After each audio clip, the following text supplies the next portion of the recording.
Everybody, and welcome to Quick Hits. Got my co-host here. I didn't want to be on camera. It's another great week of football. I mean, what else is there? It's week 3. We've already got a few teams 2-0, some teams 0-2, a couple 1-1.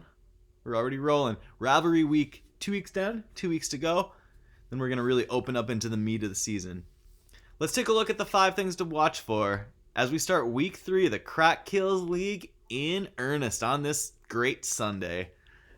Quick hit number 1. Statement game. The game of the week is the Dime Bags, the new look Dime Bags, versus All Business. The Bags are 2-0 in their life of the Crack Kills League, but today face their toughest test yet in a resurgent AB squad. Led by Mr. Unlimited. All Business is off to a hot start and are leaning on a resurgent Rob Gronkowski. The Gronk is back.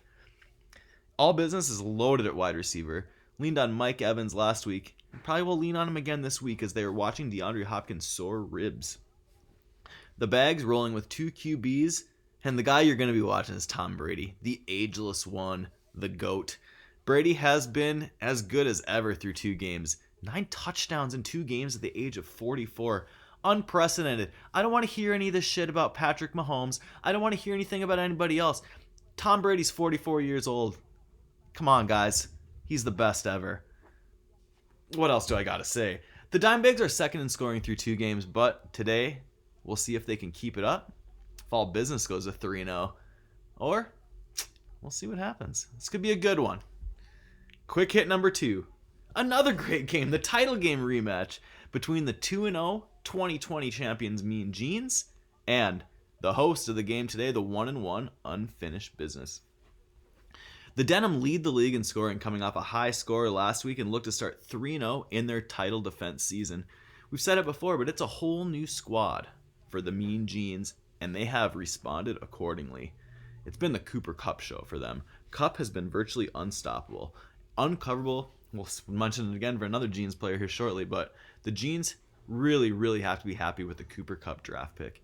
Joe Burrow coming into his own, and rookie Jamar Chase has a touchdown in both games so far this season.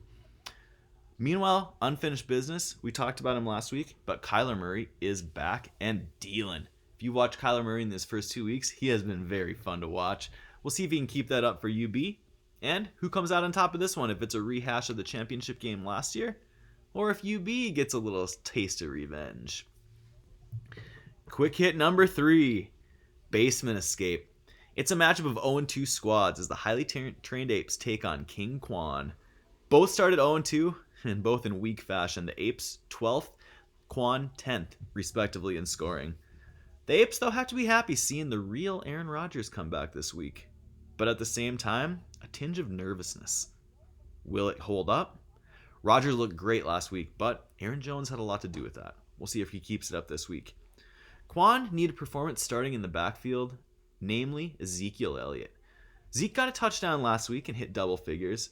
And the thing is, once he gets rolling, he's a very good running back. But Quon is going to need Zeke to keep rolling.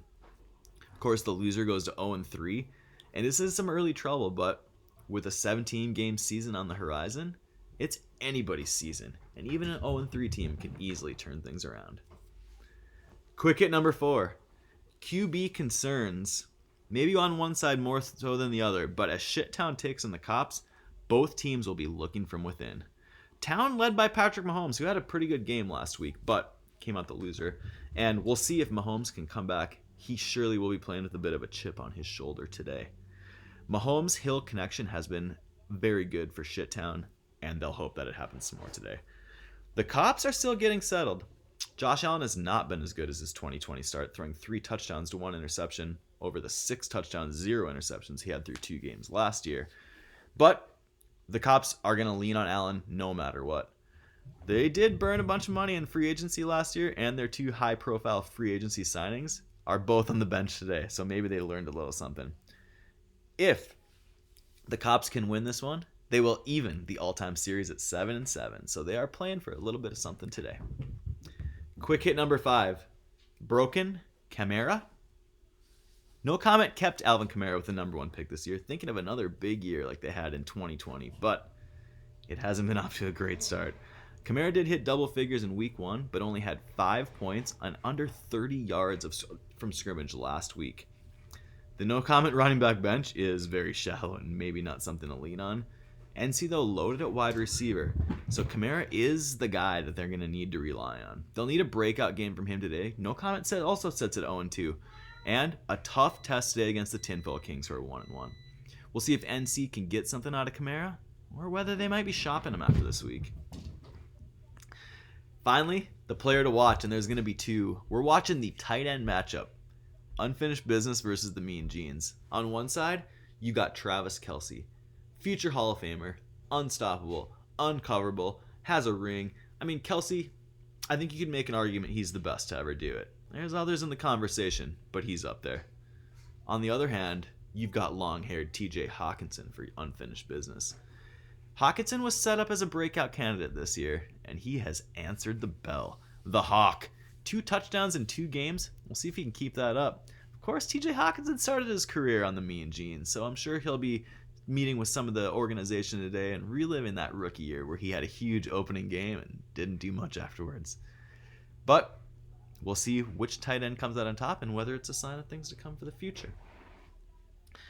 That's it for Crack Kills Quick Hits for week 3. Good luck to everybody this week, except the Tinfoil Kings.